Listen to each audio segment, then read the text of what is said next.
Alright, Chapter 2, Free Bird. Passing of my beloved grandmother was not only my first real encounter with death, it also left a vast hole in my home life. Oh, I maybe talk about it here. My dad was occupied with his busy work life, and my mom, I definitely do, yeah.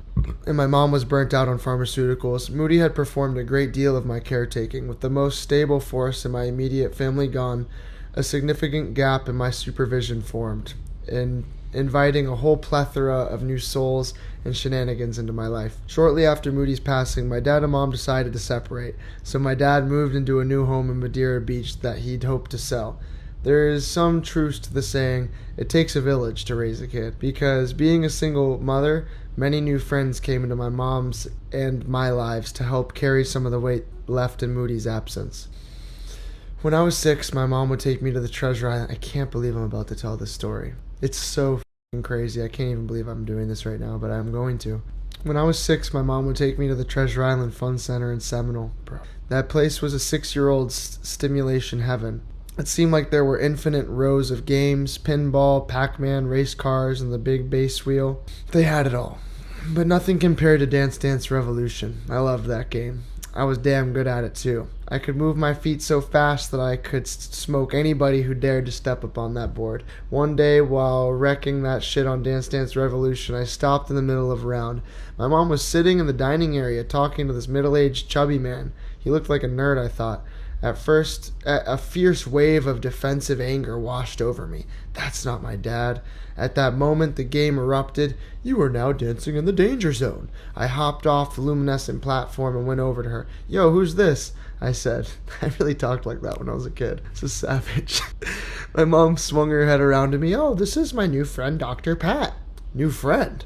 I looked him up and down. He stared down at me with an off-kilter smile. The anger in me turned to unease. It's nice to meet you, Connor, he said, sticking out his hand. This is my son, Kyle. His son looked to be around 8. There was something off in his eyes, a bewilderment that I didn't understand back then. I turned back to look at Dr. Pat and then at my mom. I said nothing before Kyle roped me into going back to play the games. After the initial encounter, Dr. Pat began to weasel his way into our lives. His friendship was beneficial to my newly single mother who hardly had time for herself. Because of this, I began to spend quite a bit of time around Dr. Pat and Kyle. In retrospect, my initial impressions of Dr. Pat and his son Kyle were accurate. He was a strange kid, and I felt the deepest compassion for him knowing why now.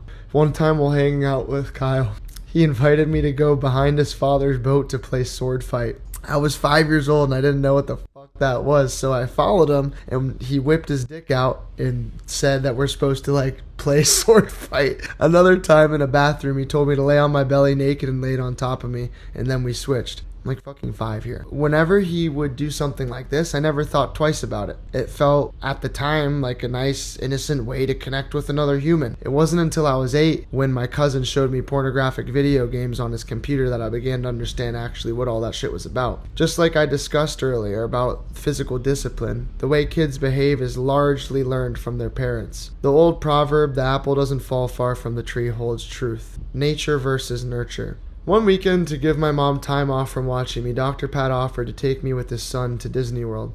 I have ideas about what happened, but I don't remember exactly what he did to me. I blacked out in anger. Maybe he tried to touch me. I know he did. And all I just remember is just when that happened. I'm not reading now. I will read it. But basically, all I remember was just like this brief, clearly this dude's trying to touch my dick, and I just fucking popped the fuck off. I wigged the fuck out. All I remember was getting up, pushing, flailing, punching walls, screaming at the top of my lungs, because I just knew something was up, you know? I wasn't that naive. This old dude's doing it too. He's on some weird vibes. I felt his vibe. So I blacked out in anger. Maybe he tried to touch me. He did. What I do remember is punching the shit out of a hotel wall and screaming at the top of my lungs. I was uncontainable. The only way he could have stopped me would have been to drug me or knock me out, and thank God he didn't do that. Unable to shut me up, he called my mom, who immediately sensed that something was off. She drove up to get me right away. When she got to the hotel room, we got in the car and left. That was the last time I ever saw Dr. Pat. After thousands of hours of meditations, it's become clear that there was more that happened, as fleeting memories would slip back into my conscious mind. I won't get too detailed here, but you know what I'm saying. Even through all the craziness, my mom had been a G. She loved me so much. Later on, when I told her what had happened, She wanted to hunt Dr. Pat down to the ends of the earth and destroy him, but I convinced her not to, knowing how little can be done in situations like that through the legal system. There's got to be proof and, DNA and shit like that. It's been just been useless. There's a Rumi quote that says, "Don't grieve. Anything you lose comes around in another form." This was true of Moody's radiant presence, which soon returned to me in the form of Wendell Tallgren.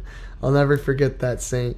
Wendell came into my life when I was in 4th grade. My mom went back to work as a computer software salesperson, and thank God we had Wendell around to be of service. And I do mean be of service. Wendell had to be 70 years old. He was a weekly bowler, a devout Christian, a crossword puzzler, a lover, a cornball, and the most goofy, loving, patient human being alive. Every morning he would be at my house bright and early in high spirits, twiddling his thumbs and whistling. He came to pick up my silly, ungrateful ass for school every single day and to give my mom support for her day to come. Wendell had seen me go through so much. Pain, pills, and phases. The goth phase, the paintball phase, the then sustained gangster wankster phase, the little druggie in training. Wendell taught me how to bowl, and boy oh boy did I bowl well. I won 11th place in state by his side. We met Wendell because of Tyler, his grandson, who he would take to school after me every morning. As little rascals, Tyler and I were on the same baseball team led by Coach Kochman. It was an AAU baseball team called the Mustangs, which I don't remember too much of, other than that I loved Tyler, baseball, and playing catcher, but I hated losing. In the summers, Tyler and I would hang out and play lots of RuneScape and Call of Duty. We consumed mounds of sugar, coffee, Mountain Dew. It was like crack. There was always a little animosity between us because he didn't like splitting the attention of his grandfather, which I totally understand because his grandpa was literally the sweetest human alive. I always sensed something was off with most of the religious people I grew up around. I went to a Catholic school for a period of time before being expelled and always refused to go to the Wednesday service even at a young age. I intuitively felt that the Pope was a corrupt cult leader siphoning the spirit out of people. But this was not the case with Wendell.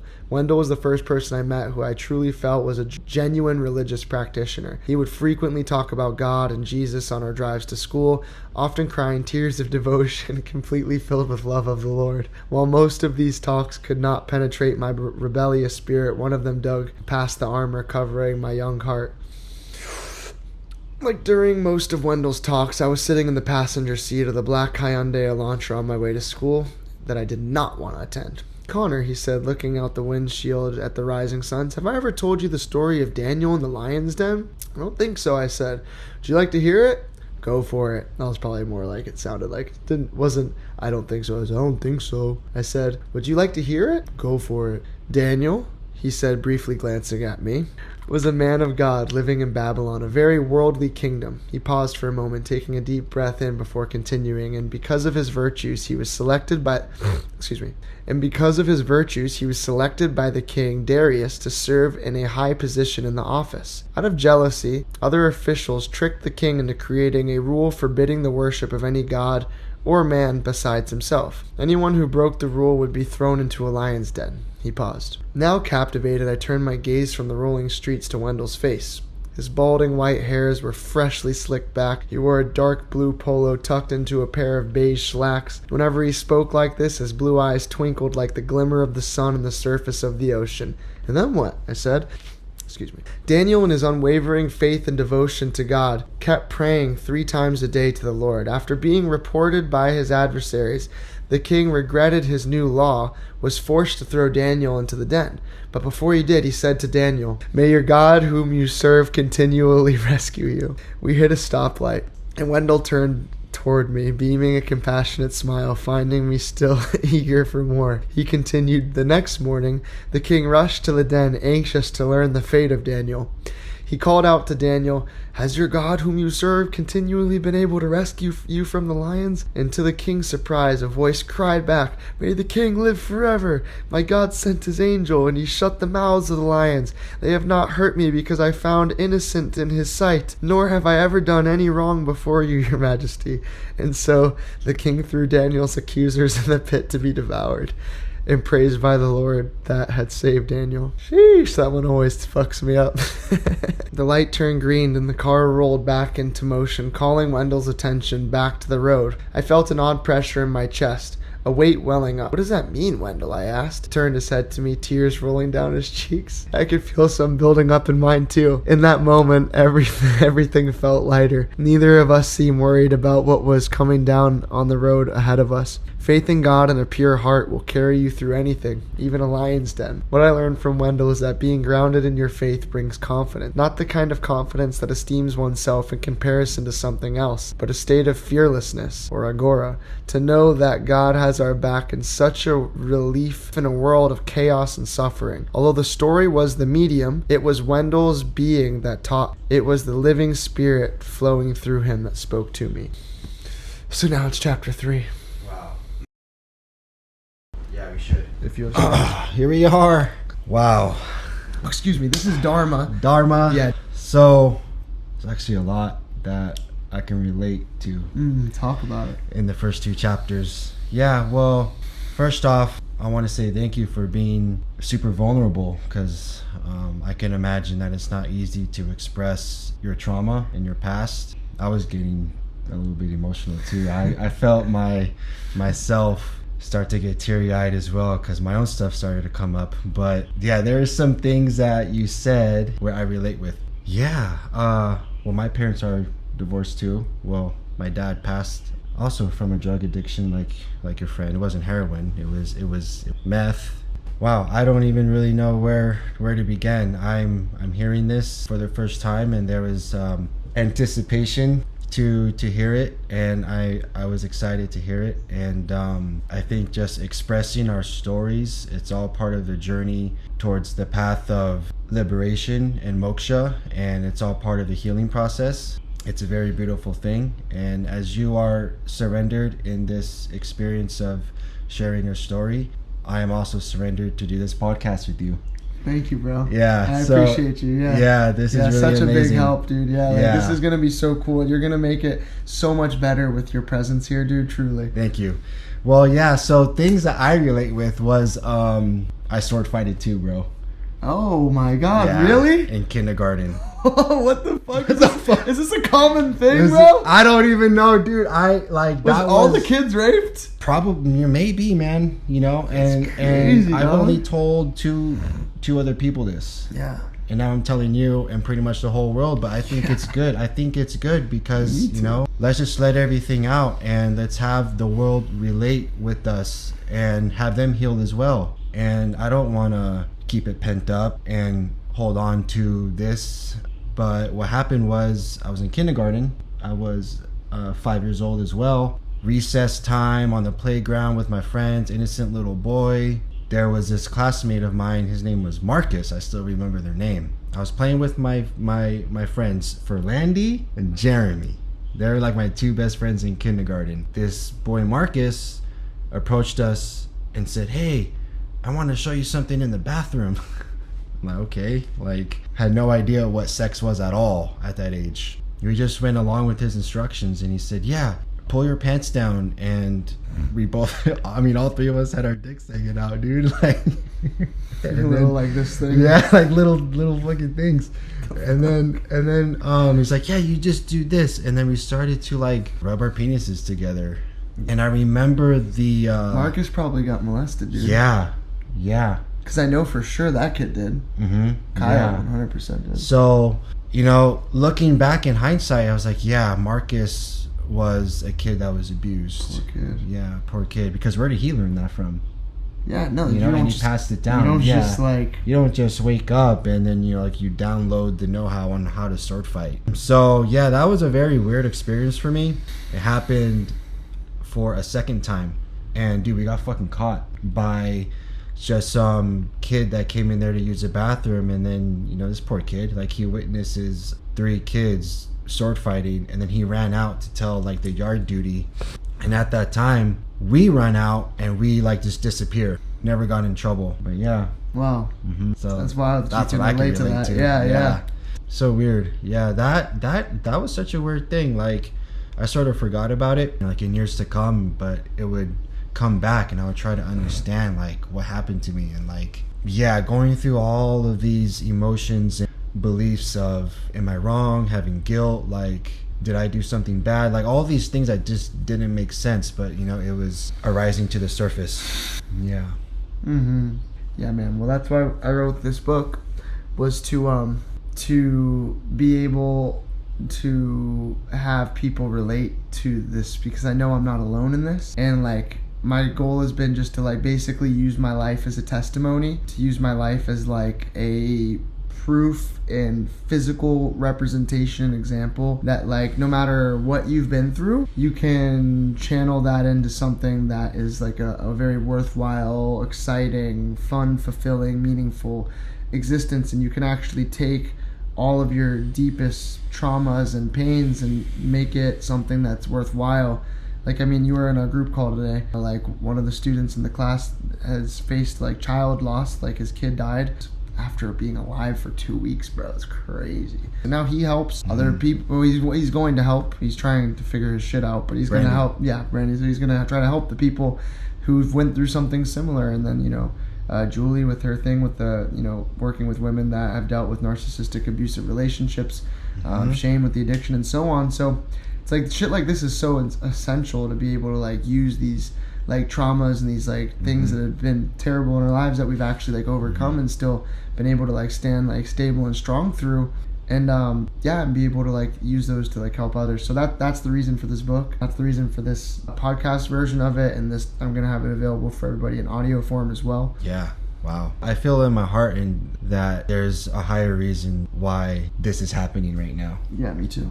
This podcast and you just doing the audible version of your book is very beautiful, and I feel I am receiving a healing from this. Yeah, happy truly. to hear that. Yeah. Sweet. So what do you think? Do you have anything you wanted to add or ask, or should we just like keep it moving? Because I would love to just try to bang out as much of this as possible. Okay. Is there anything that you think that's worth saying or asking or anything? I mean, it's just, for me, it's just like what was hitting me when I was over to the side, you know, just hearing you express your story is when I was a kid and I'm going through school and my childhood and upbringing, I lived in a very small town. My peers and my friendships, it seemed to me like no one was going through what I was going through. And comparison to you and many, many countless other kids, I went through absolutely like nothing to what you guys have went through, but nonetheless it was trauma and it affected me deeply. There is a few kids that went through what I went through and even worse, but for the most part I felt like I was alone and an outcast. Yeah. With my parents going through divorce and not really knowing how to express to my elders and my parents and my family about what happened to me when I was in kindergarten at 5, I just kind of stuffed it all down. And, you know, addiction runs in my family too, and seeing, you know, drug abuse in the house with my father and seeing my parents fight like crazy. And they fought often verbally, and it was like shouting matches that would go on for like hours. But your dad sometimes beat your mom's ass. Sometimes it got ass. physical, both sides. Bro, yeah, that's fucked. My mom would. That's fucked, dude. Those are your people you're supposed to like to give an example to you, and like that's crazy. Yeah. Bro. That's intense, dude. Yeah, my mom laid hands. I never really saw, but my dad expressed that to me, and then I saw my dad, you know, get physical with my mom, and that was like the final thing that like took, you know, like authorities came in and like took my dad away for a very long time. Really? Yeah. Like years? Oh yeah, that was when I was in 7th grade. There was a restraining order on my dad. So it was so weird. Like, dude, that was a crazy story. Like, it was after my parents' divorce. My dad was an addict already, so his behavior was irrational. It was like all over the place. Maybe like he wasn't diagnosed as schizo, but it seemed to me he had, you know, the symptoms and behavior of like a schizophrenic. Yeah. And when he was on the meth, though. Bipolar. Like when he was on the meth. Yeah. When you're on meth, bro, you're fucking. He's schizo, hella dog. bipolar. Yeah, you seeing shit, sleep deprived. Yeah. Yeah, he's talking super wild shit. Like he's freaking everyone out. Yeah, bro. His sons, his brother and sister, his family. Bro. Yeah, but my mom actually like laid hands on my dad first, and then my dad just came, you know, with the counter attack, and yeah, that was pretty messed. And then my dad went to the police first, but then it backfired on him. Yeah. Because my mom, you know, she had like bruises and stuff like that. Yeah, it actually, no. So that was, I don't know, my dad went away for some time. There was like a restraining order. I think it's not like he went to prison. He did eventually go to prison, but I think from that altercation, that physical altercation with my mom and dad after the divorce, there was a restraining order. I didn't see my dad for months. And in that time, dude, my childhood home turned into a trap house. My childhood home that I grew up in the beginning stage of my childhood, which was very beautiful. It was like the best childhood that a child can dream of, dude. Like both my parents working, like making bank, you know, it was very good. And then all of a sudden it almost seemed like overnight. My mom moved out and my dad stayed there, but he couldn't keep a job because he was a drug addict and he kept hanging around the wrong people. My dad went away to jail for the first time. My stuff was still in my room, and same thing with my 2 brothers. One day we go to my dad's house with my family, you know, to get our things, and there's just like people staying up in my dad's house while he's away, and like, whoa, you know, like they're pushing weight out of the house. Wow. Yeah. When you were living there? No. No, because there was a restraining order on my dad. This is your dad's crib. He kept the house. Your mom left. My mom, she went to the courts. She pleaded that she gets full custody over her sons, rightfully so. So she won that battle. So now we're full time at my mom's house. And then my dad is like doing his separate thing. houses. Yeah, so my dad's like doing his thing, and then, you know, he's having people over. And my dad didn't deal, but he's hanging out with them. When my dad went away for jail for a few months, you know, they saw the opportunity to like move in, and dang, dude, that's crazy. Yeah, and we go there with my family and, you know, my 2 younger brothers, and all of our childhood shit, like the whole house was gutted. And there was just like, it was a trap house, bro. Straight trap house. Like, all of our childhood, like I'm so excited to go back and get my stuff, my posters on the wall, all my books, all the, you know, my CD, all my cassettes, you know, my dinosaur toy, like all that kind of shit, bro. Dang. And it was all gutted, and people were moved in there, like air mattresses on the ground. It was a mess, dude. And then in the master bedroom where my mom and dad birthed us, bro, I mean conceived us, there's a big ass Scarface poster across the wall, bro. That's crazy. Yeah, it was wild shit. So yeah, I can relate to like a lot of your story, you know, with addiction and drugs and divorce and the fucking sword fighting, you know, like fucking wild shit. Going through that, I never got locked up, but if I was to continue to go down the route that I was on as a teenager, surely I would have. Thank God you fucking didn't. We found yoga and meditation and gurus, you know, like to pull us out of there. Yeah, you know, to guide us to the light. Yeah, you already know. Wow. You picked up that part on the book? I was like, I'll tell you about that later. Yeah.